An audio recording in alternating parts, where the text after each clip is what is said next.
Primeiramente, bom dia para todo mundo, quem estiver assistindo isso. O nosso trabalho ele vai falar sobre os meios citatórios e a garantia ao contraditório e ampla defesa. Meu nome é Nicolas e eu vou fazer uma breve introdução sobre a citação em si. O que é o Instituto da Citação? Por que ele é tão importante quando a gente fala da constituição de um processo penal, né? Quando a gente fala em processo penal, né, a gente entende que é um procedimento pelo meio do qual o Estado está acusando, querendo penalizar uma conduta de dever ser, que não foi cumprida, pelo aquele agente infrator, né? O indiciado, no caso. E a citação, ela vai ser um meio de informação daquele indiciado, daquele acusado e no futuro pode ser inclusive um possível apenado do processo que está sendo movido contra si, né? Então, se há algo acontecendo, a ideia da citação é deixar o futuro réu ciente daquilo que está acontecendo contra ele. Quando a gente fala em citação, a gente precisa lembrar, né, nos remeter ao Código de Processo Penal, lá no caput do artigo 363, que olha, o processo penal ele só vai ser formado completamente quando a citação do acusado for realizada, porque, do contrário, aquele procedimento jurídico que a gente chama de processo penal, ele nunca vai ter acontecido, e, portanto, tudo que vem depois vai ser nulo ou anulável. E aí a gente pode falar que a citação é um instrumento extremamente importante para a formação e também para a validade do processo penal, de modo que o réu ele nunca vai poder deixar de ser citado, né? E eu vou falar mais um pouco disso um pouco para frente. Para além disso, o réu ele não só precisa ter ciência do processo penal, mas como de todo o conteúdo daquele processo. Por quê? Esse conteúdo, né, ciente desse conteúdo, que ele vai conseguir formular a defesa dele durante aquele processo penal, né? É o que a gente chama da forma intrínseca do processo penal.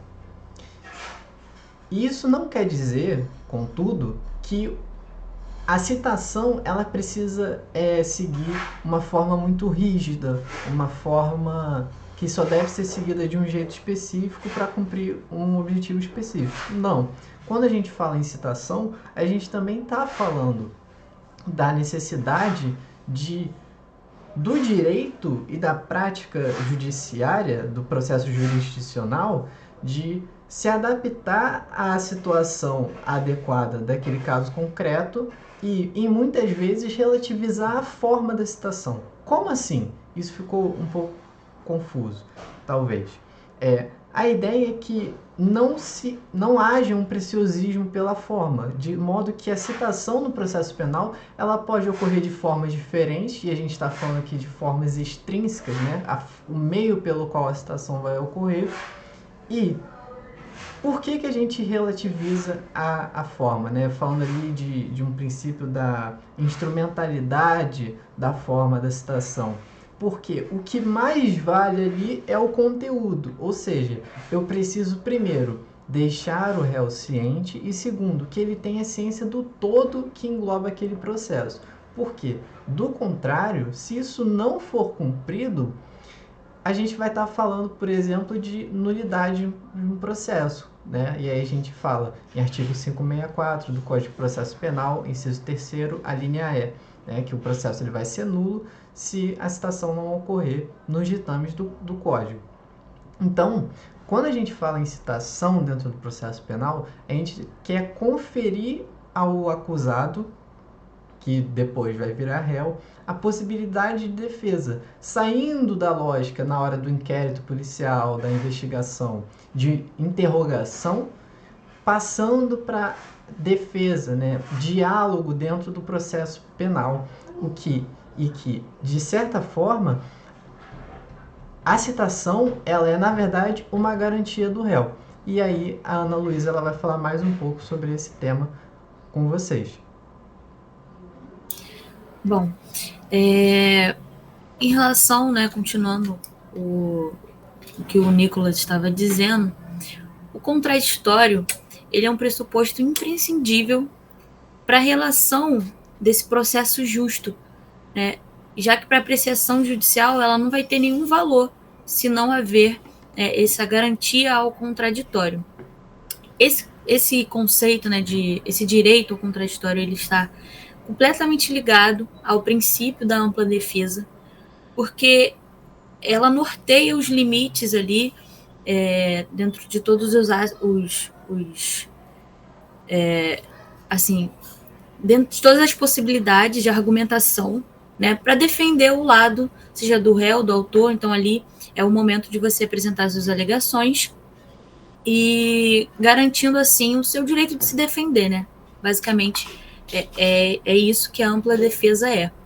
Na Constituição Federal de 1998, a gente tem lá no inciso 55 do artigo 5º, que eu botei no slide, eu vou ler para vocês, essa previsão da garantia do direito da ampla defesa do contraditório. Então ele diz: aos litigantes, um processo judicial ou administrativo, e aos acusados em geral, são assegurados o contraditório e ampla defesa, com os meios e recursos a ela inerentes.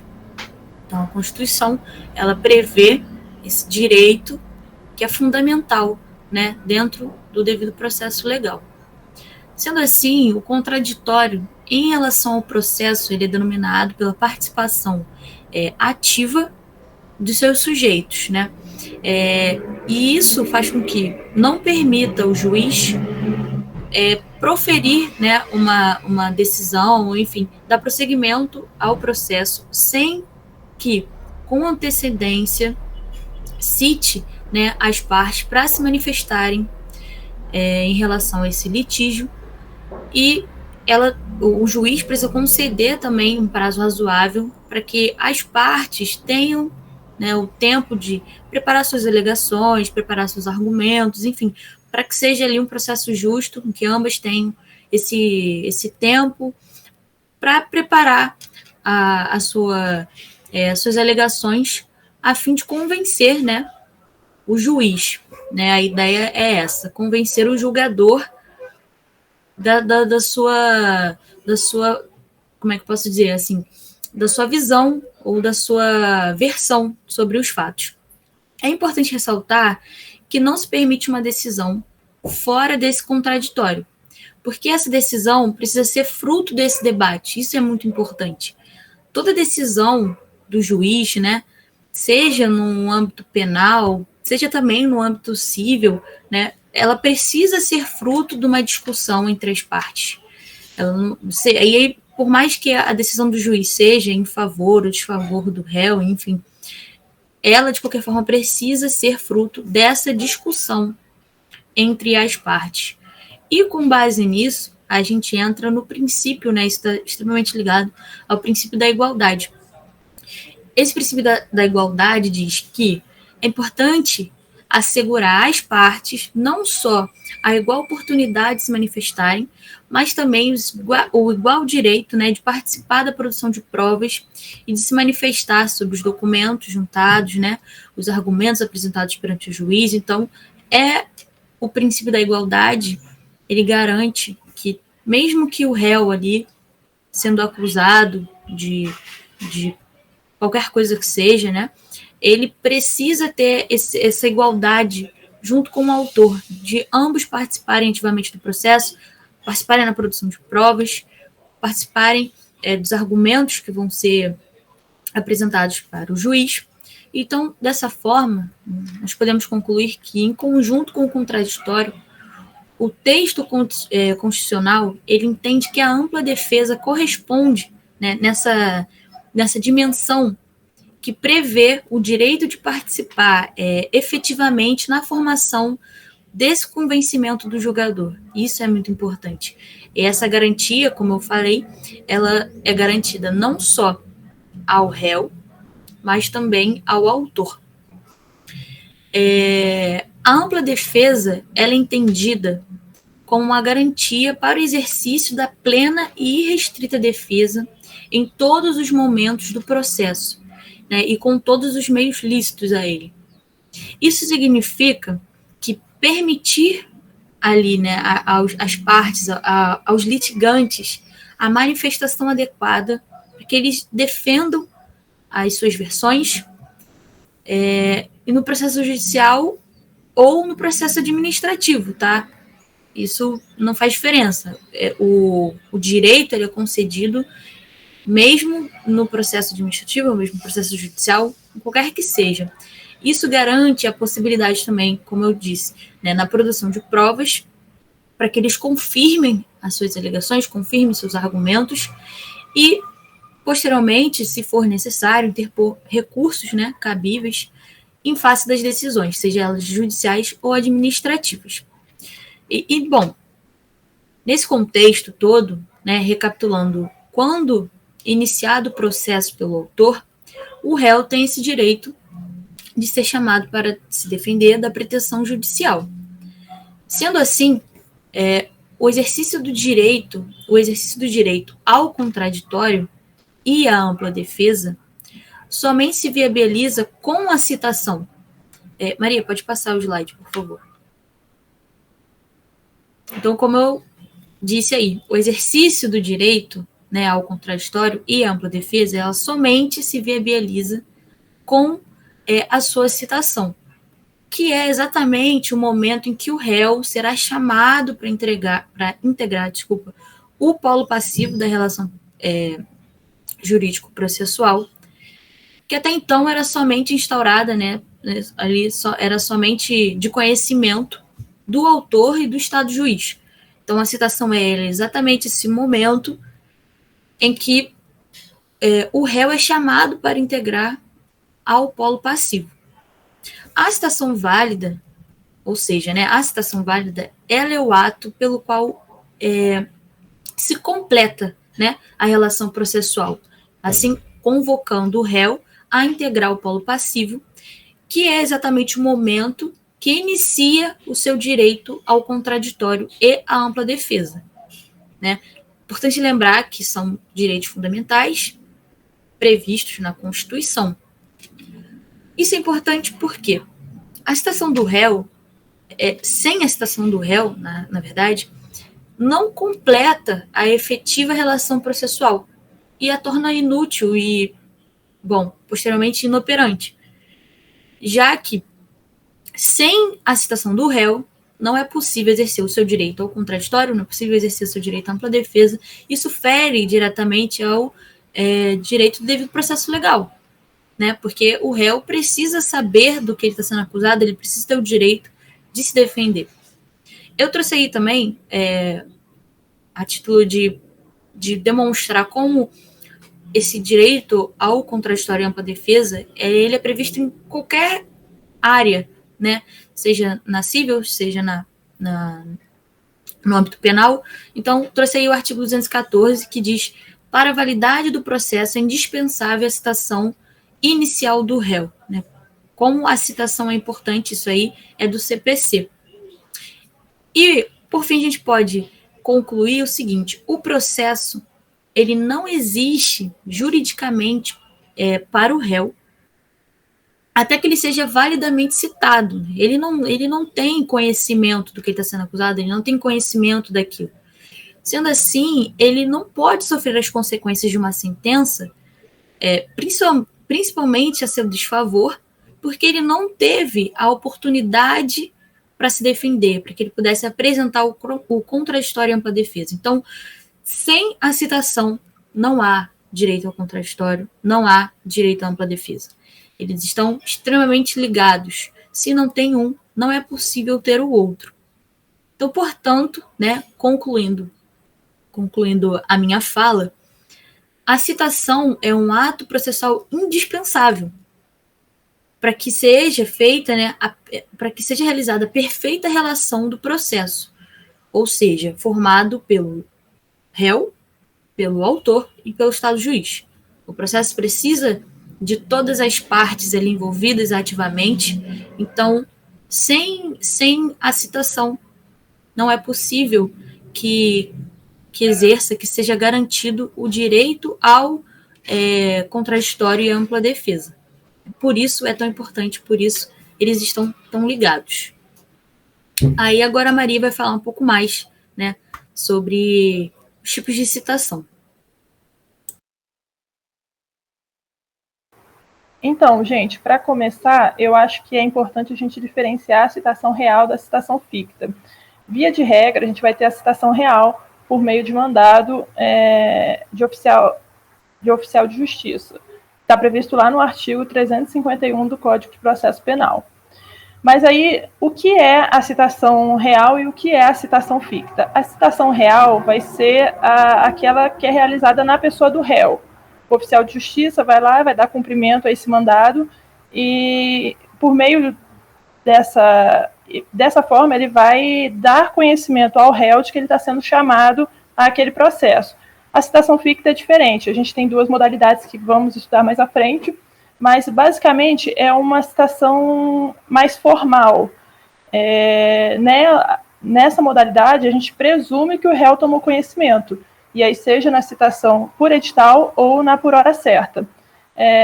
E é sempre uma hipótese excepcional, quando não localizado o réu nas tentativas de citação real. Então, vamos dar seguimento. Citação por edital. A citação por edital é uma citação ficta prevista no artigo 361 do Código de Processo Penal, que diz: se o réu não for encontrado, será citado por edital, no prazo de 15 dias. Basicamente, como eu já expliquei, se você não tiver se o réu não tiver sendo localizado, você vai ter essa possibilidade de uma citação ficta, que na verdade é mais uma formalidade jurídica do que propriamente uma triangulação da relação processual. E para a validade da citação por edital, a gente tem algumas formalidades que devem ser observadas, que estão lá no artigo 365 do Código de Processo Penal, que diz: o edital de citação indicará o nome do juiz, o nome do réu, ou, se não for conhecido, os seus sinais característicos, que basicamente é uma descrição do réu, né, bem como sua residência e profissão. O fim para que é feita a citação, o juízo e o dia... Acho que deu para ouvir, passou um carro aqui voando. O juízo, o dia, a hora e o lugar em que o réu deverá comparecer, além do prazo para isso. Está previsto no parágrafo único do artigo 365 que o edital será afixado à porta do edifício onde funcionar o juízo, e onde houver, será publicado pela imprensa. Já quanto a fixação, né, diz que deve ser certificada pelo oficial de justiça, e a publicação deve ser provada por exemplar do jornal ou certidão do escrivão, na qual conste a página do jornal com a data da publicação.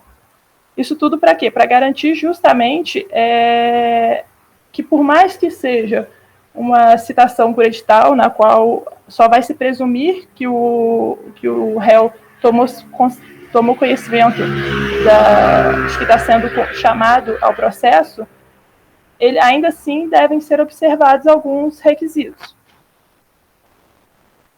E aí, nisso, vale a pena a gente destacar que é indispensável para a citação por edital que sejam realizadas outras tentativas anteriormente de localizar o réu. E isso pode ser, naturalmente, pelo mandado, pela citação real, mas, por exemplo, caso o réu seja médico e aí você não está localizando ele, pode ser expedido um ofício para que a entidade dos médicos, aí, que eu não lembro agora o nome, passe o endereço que está lá cadastrado como dessa pessoa, enfim, tentativas de localizar o réu que não seja naturalmente só os endereços do auto ou do inquérito policial. Mas a gente entende que seria essencial a busca de outras formas. E aí é bom também a gente falar sobre os efeitos da citação por edital.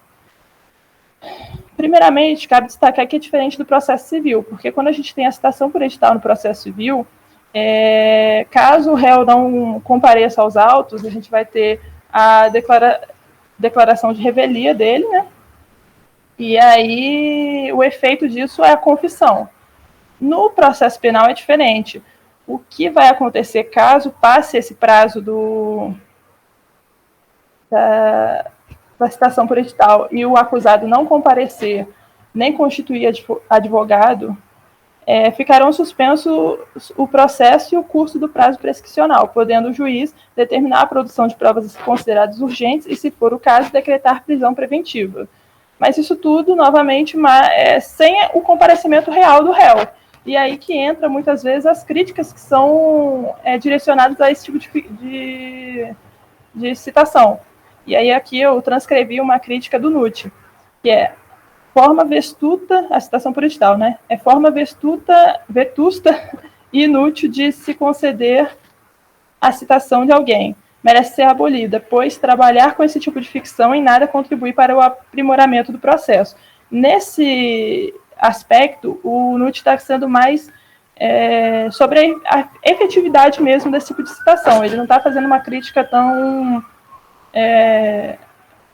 uma crítica mais conceitual. Ele faz uma crítica justamente ao fato de que não seria eficaz. Você vai lá, faz isso, o processo fica suspenso indeterminadamente e em nada contribui para o aprimoramento do processo e nem para o prosseguimento, porque só vai ficar como meio que abandonado, vá suspenso indeterminadamente. Mas também existem autores que vão fazer uma crítica mais à questão da relação entre a citação por edital e a garantia do contraditório e a ampla defesa. E, primeiramente, nesse aspecto, vale a gente destacar que, quando a gente está falando de citação por edital no Código de Processo Penal, tão somente se limita a falar não localizado o réu será citado por edital. E a gente nota que, no Código de Processo Civil, existe uma atenção maior, existe uma descrição lá das hipóteses em que não será considerado, tipo assim, determina que só depois de tentados todos os outros meios. Então você vê que no Código de Processo Civil, que não lida com uma questão tão sensível quanto o processo penal, existe uma atenção maior primeiro serão tentados outros meios citatórios. Não sendo nenhum deles eficaz, aí a gente vai proceder com a citação. E novamente, né, aquela questão, a citação por edital, ela é um meio ficto, ela não dá conhecimento ao réu realmente da existência de uma ação judicial contra si, e é basicamente uma formalidade, uma ficção criada para falar, ele foi citado. E isso, por mais que o processo fique suspenso enquanto o réu não comparecer aos autos, se mostra uma própria... a gente não pode falar em violação, mas a gente pode falar que não observa o contraditório e a ampla defesa do modo como idealmente seria aplicado. E basicamente é isso. Agora, minha colega Georgia vai falar sobre a citação por hora certa.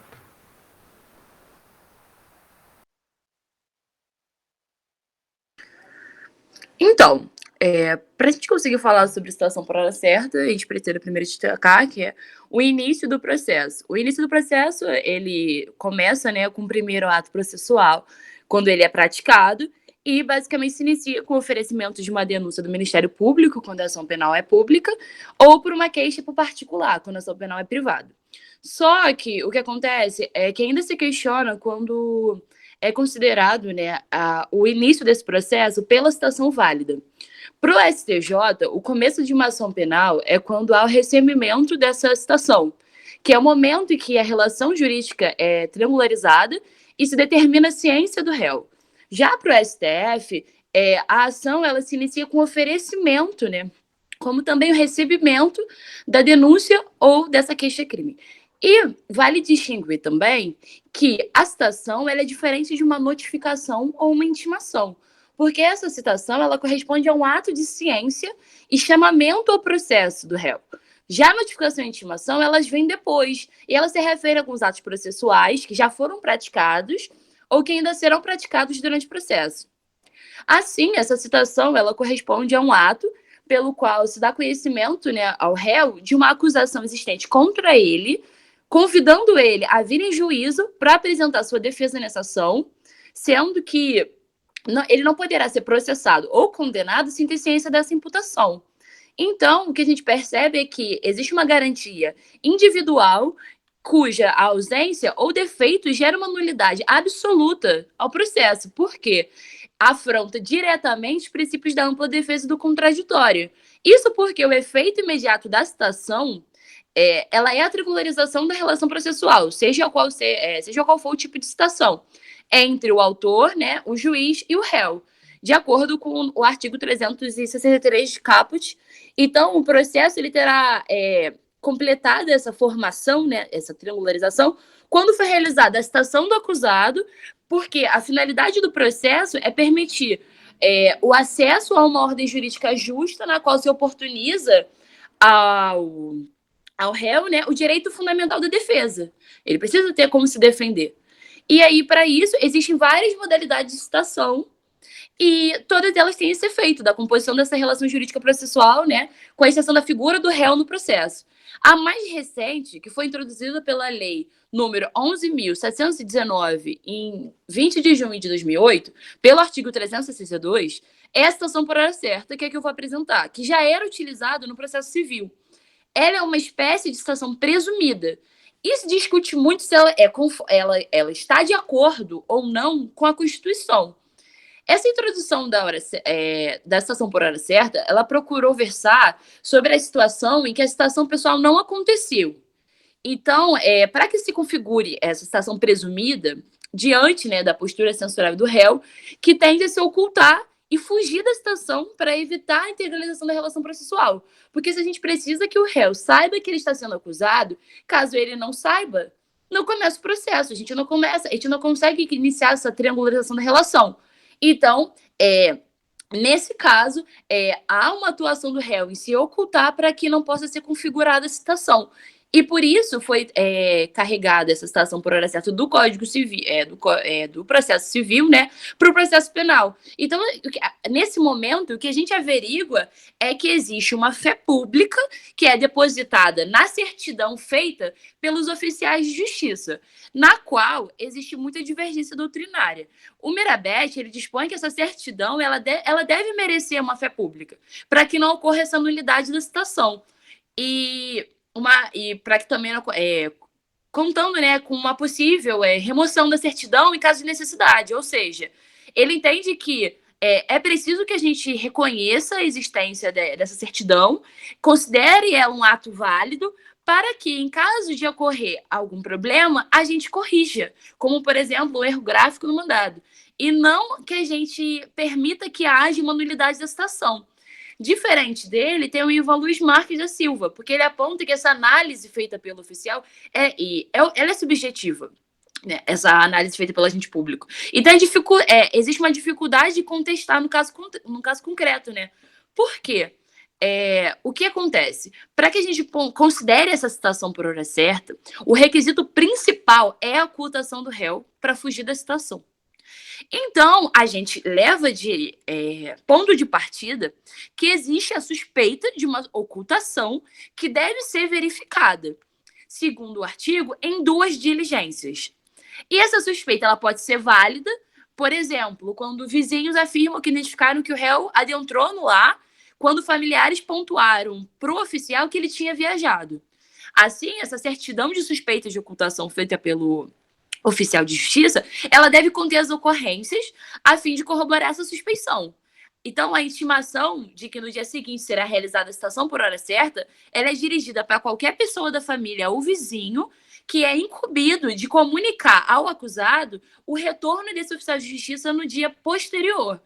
E caso o citando não estiver presente nessa área, nessa data, nesse horário e nesse local que foi marcado pelo oficial de justiça com essa pessoa, através do aviso, é efetuada a citação por hora certa na pessoa de quem se encontrar, ainda que não seja a mesma pessoa que foi comunicada no dia anterior.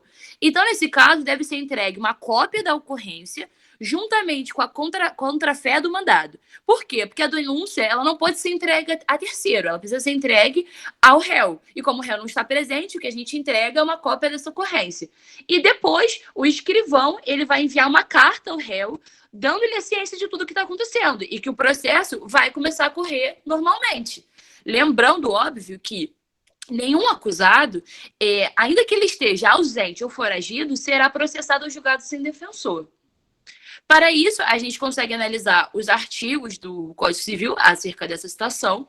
A gente percebe aqui, quando por 2 vezes o oficial de justiça houver procurado citando em seu domicílio ou residência sem o encontrar, deverá, havendo suspeito de ocultação, intimar qualquer pessoa da família ou, em sua falta, qualquer vizinho que no dia útil imediato voltará a fim de efetuar a cotação na hora que designar. É interessante destacar esse pedaço de quando por 2 vezes, porque houve uma modificação. Antigamente, era visto quando por 3 vezes, mas foi modificado por 2 vezes. O que faz com que alguns doutrinadores também questionem sobre essa fé, né, depositada nessa certidão feita pelo oficial de justiça, em que ele, ali naquele momento, ele tem o prestígio, né, da fé pública em relação ao que está sendo certificado, considerando que aquele ato é de uma validade tremenda, porque agora se reduz a quantidade de chances em que esse réu, né, ele pode estar presente com a situação, e aqui se configura uma suspeita, né, a ele, e que diminui a chance dele provar de fato que ele não está sendo ocultado. Na verdade, ele só não tá, ele estava indisponível. Então é interessante destacar isso aqui, porque causa divergências. Mas tem quem defenda que, ainda que tenha diminuído, ainda assim existe um compromisso com a ampla defesa, já que existe uma comunicação posterior dessa ocorrência, né? Não é como se o determinante fosse as vezes em que esse oficial de justiça ele comparece, né, à casa desse réu. Mas o que de fato configura essa citação, né, por hora certa, é um elemento subjetivo da ocultação, que ainda é o que rege ali. Então, ainda que o oficial de justiça compareça essas 2 vezes, ele não tendo como comprovar na certidão essa suspeita de ocultação, não vai acontecer. Então, eles percebem que o determinante é sempre essa suspeita de ocultação. E, claro, levando em consideração que não haja... que a estrutura, né, de casa seja diferente, como condomínios, edilícios, loteamentos, a gente leva em consideração que esse comparecimento, né, do oficial, ele pode conversar com o funcionário da portaria responsável, né, pelo recebimento da correspondência, por exemplo. Então, não fica limitado a ter que encontrar um familiar desse réu ou um vizinho desse réu. Porque a gente sabe, né, que os condomínios são fechados e a gente não tem acesso ao apartamento diretamente da pessoa, a gente fica na portaria, então acontece muito disso. E por isso é previsto no parágrafo único esses tipos de circunstâncias. E, a partir do artigo 253, a gente percebe que no dia e na hora designada, então o oficial de justiça ele vai marcar uma hora e um dia, por isso que é por data. Por isso que é a citação por hora certa, né? Ele vai, independente de novo despacho, comparecer a esse domicílio ou residência, né, do citando, a fim de realizar essa diligência. E caso ele não esteja presente, esse oficial ele pode, como eu falei, entregar a cópia, né, para quem esteja presente, seja da família, seja vizinho, que tenha sido intimado ou não. E a citação por hora certa, ela vai ser efetivada mesmo que essa pessoa esteja ausente e que ela se recuse a receber esse mandato. É importante levar esse mandado, é importante levar isso em consideração. E essa certidão de ocorrência, né, ela deixará a contrafé com qualquer pessoa da família, declarando-lhe o nome, e esse oficial de justiça ele vai constar desse mandado a advertência de que, em caso de revelia, será nomeado um curador especial.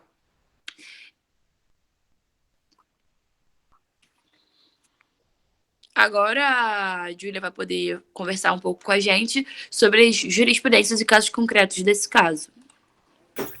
Oi, boa tarde, ou bom dia, ou boa noite, gente. Eu vou tratar agora, né, conforme tudo que foi abordado pelo grupo durante a apresentação, foi possível observar que a citação editalícia e por hora certa podem ocorrer em algumas hipóteses, diante do cumprimento de alguns requisitos. Então, nesse sentido, eu vou trazer algumas jurisprudências acerca desse tema que nós consideramos relevante por ajudar a nortear a interpretação do tema, já que esses dois modos de citação são muito controversos.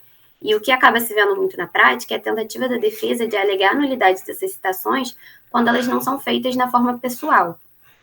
Sobre a citação editalícia, eu trouxe esse primeiro agravo regimental no recurso ordinário em habeas corpus do STJ, que é de relatoria do ministro Joel Ilan Paciornik, que estabeleceu que, estando frustrada a tentativa de citação pessoal do réu no endereço informado nos autos e estando imputado em local incerto e não sabido, não há nulidade na determinação da citação por edital.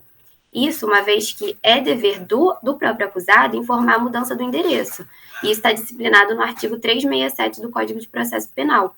Então, diante disso, não cabe ao Poder Judiciário realizar diligências para ficar tentando localizar o paradeiro do condenado, quando já tiver sido frustrada as tentativas de intimação no endereço por ele fornecido. Tem que haver a tentativa. Eu vou falar disso um pouco mais tarde. Além disso, quanto à hipótese do réu foragido, que até a Georgia tratou, eu trouxe esse habeas corpus 123905 da STJ também, de relatoria da ministra Laurita Vaz, que estabeleceu que, frustrada a citação pessoal do réu no endereço por ele fornecido perante a autoridade policial e atestada a sua fuga do distrito da culpa, afasta-se a alegação de nulidade da citação editalícia.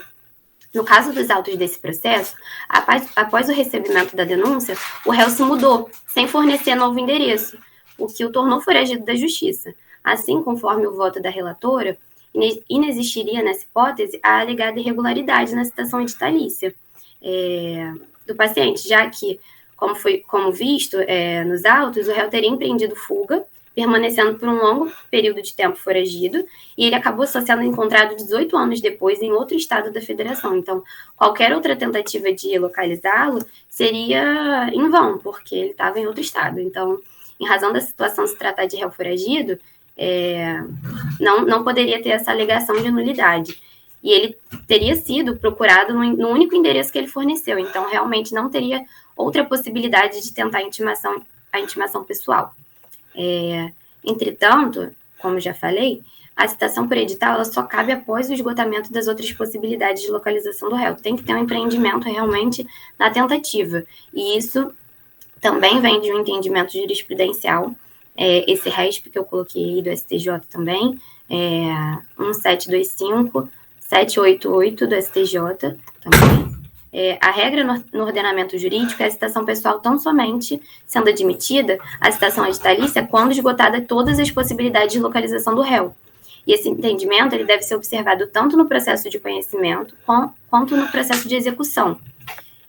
E importa ressaltar também que, por ser medida excepcional, a tentativa de encontrar o réu ela deve ser efetiva, como eu já falei anteriormente. Não é apenas o oficial de justiça chegar lá no local indicado como residência, olhar pela janela para ver se ele se encontra, ou gritar no portão, e se alguém responder, ele intima, se ninguém responder, ele vai embora. Tem que realmente haver um esforço, um empreendimento. E isso também vem da jurisprudência da STJ, e eu coloquei aí esse embargo de declaração no recurso em habeas corpus 117451, que determinou que, no caso dos autos, a citação por edital ela teria realmente sido inválida, já que o oficial de justiça apenas teria tentado entrar em contato com os vizinhos do agente, com a mãe do correio na região que ele residia, sem empreender novas tentativas de encontrá-lo, para poder realizar essa citação pessoal. Então, realmente não teria como considerar a possibilidade de realizar essa citação editalícia, considerando que ele não esgotou as tentativas de localizar o réu para realizar a citação que é a regra, né? Que é a citação pessoal. Também é importante ressaltar que o fato de a intimação ter sido frustrada, ou ela ter sido feita por meio de edital, não é suficiente para deduzir que o réu está evadido. E não sendo possível também considerar que ele está foragido da justiça. Isso são apenas consequências, mas existem várias causas para realizar a citação editalícia. Não necessariamente ele está evadido, não necessariamente ele está fugindo realmente. Então, isso também, eu trouxe essa jurisprudência aí, esse agravo regimental no habeas corpus 564-624, de relatoria do ministro Rogério Schietti. Também, quanto à citação editalícia, quando o local em que o réu se encontra for inacessível, também caberia a citação editalícia, né? Mas isso não é mais tão comum, não é mais... Porque atualmente tudo é muito acessível, mas isso valia muito para antigamente, né? Mas também é uma hipótese reconhecida pela jurisprudência. Eu coloquei aí essa sentença estrangeira contestada, 9940 do STJ também, que estabelece que é cabível a citação por edital quando o réu encontra-se em lugar ignorado, incerto ou inacessível. Então, também a última hipótese da citação por edital. Maria, você pode passar. Já passou. Obrigada. Dando continuidade, no que se refere à citação com hora certa, eu coloquei aí esse recurso extraordinário 635145 de relatoria dos ministros Marco Aurélio e Luiz Fux, que é até um julgado muito relevante para o tema. Ele determinou a constitucionalidade da citação por hora certa prevista no artigo 362 do Código de Processo Penal, no sentido de que a conformação dada pelo legislador à citação da hora certa estaria, sim, de acordo com a Constituição e com o Pacto de São José da Costa Rica. Diante disso, a ocultação do réu para ser citado infringe cláusulas constitucionais do devido processo legal e viola as garantias constitucionais do acesso à justiça e da razoável duração do processo. E aí, nesse sentido, o acusado que se utiliza de meios escusos, digamos, para não ser citado pessoalmente, ele atua de forma abusiva do seu direito de defesa. E aí, nesse caso, seria sim possível a ocorrência da citação por hora certa. O último julgado que eu coloquei também sobre a citação por hora certa, esse agravo regimental no habeas corpus, estabeleceu que nos termos do artigo 362 também do Código de Processo Penal, e esse julgado foi posterior a esse recurso extraordinário que eu coloquei do STF, ele verificou que o réu que se oculta para não ser citado de forma pessoal, no caso disso acontecer, o oficial de justiça ele vai ter que certificar a ocorrência dessa citação e ele vai poder, sim, proceder à citação com a hora certa. Pode passar o slide. E achei relevante também tratar sobre a possibilidade da nulidade da citação quando ela violar os princípios da ampla defesa e do contraditório. Eu trouxe aí primeiro esse recurso especial de relatoria do ministro Sebastião Reis Júnior, que determina que a citação no processo penal, eu vou trazer um pouquinho aqui, contextualizar o que já foi falado anteriormente, mas só para poder fazer uma linha de raciocínio, né? Determina que a citação no processo penal ela é um ato por meio do qual o acusado é chamado para integrar a relação processual, no seio da qual ele vai poder usufruir de todas as garantias previstas na Constituição Federal para poder exercer o seu direito do contraditório e a ampla defesa.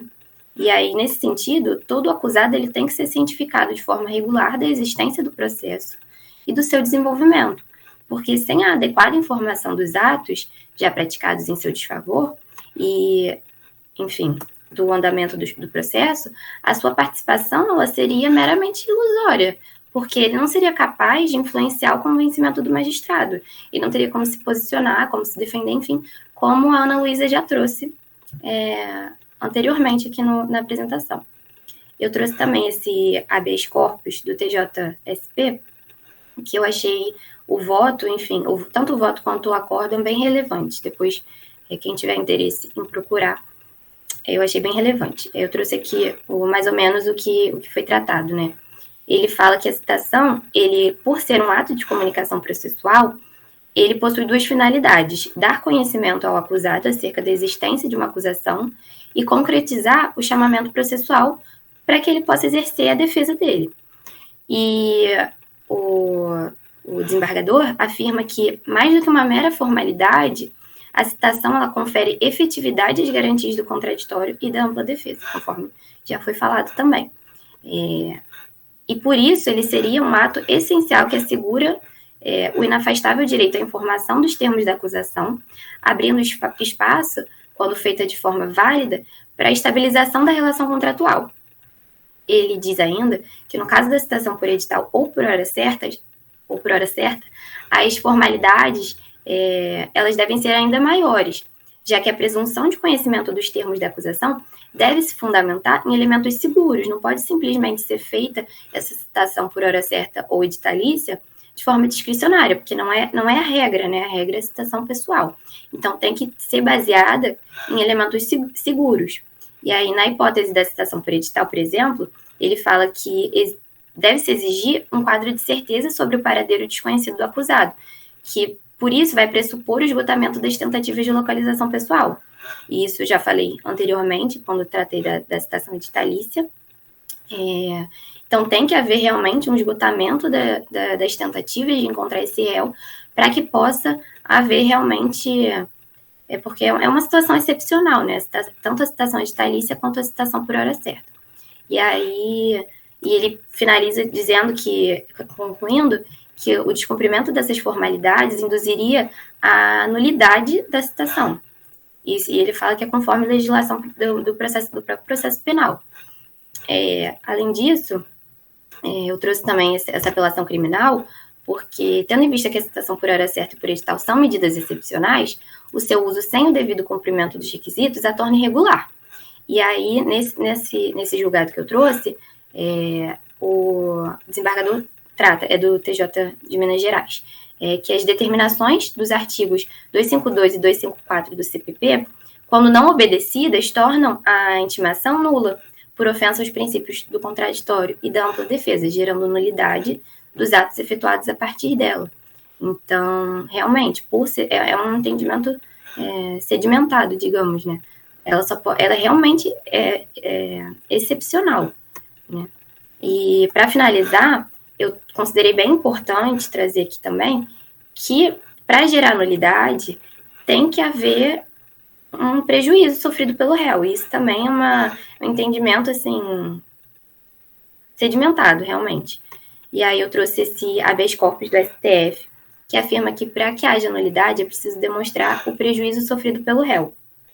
E aí eu tentei resumir mais ou menos o que tratava o acórdão, que diz que o processo penal ele rege-se pelo princípio da instrumentalidade das formas, do qual se extrai que as formas, ritos e procedimentos não encerram fins em si mesmos, mas meios de se garantir um processo justo, que gere a efetividade aos postulados constitucionais da ampla defesa e do contraditório e do devido processo legal.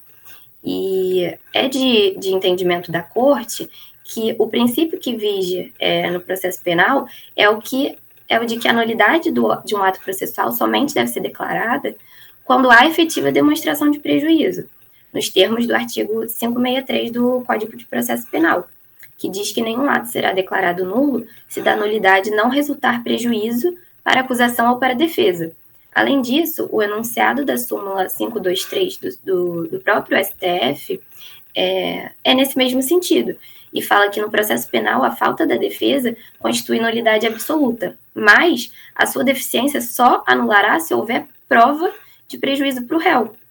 E no caso desse processo, dos autos desse processo, o paciente ele teria sido preso em flagrante por tráfico de entorpecente, mas ele apresentou defesa prévia, e tendo sido apenas intimado, mas ele apresentou a defesa prévia. Não foi citado, mas apresentou a defesa prévia, como deveria, né? Então, o entendimento dos ministros foi de que o acolhimento da alegação de nulidade em razão da ausência de citação pessoal traduziria um apego desmedido à formalidade, já que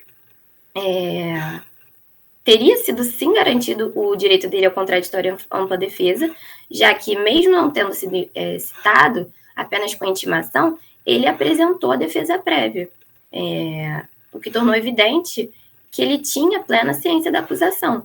Então, a ausência de citação, ela não poderia restar nula, pois não foi comprovado o prejuízo do réu. Então, por mais que, em alguns casos, se vislumbre a irregularidade da citação, deve ser comprovada o prejuízo que foi causado ao réu. E é isso.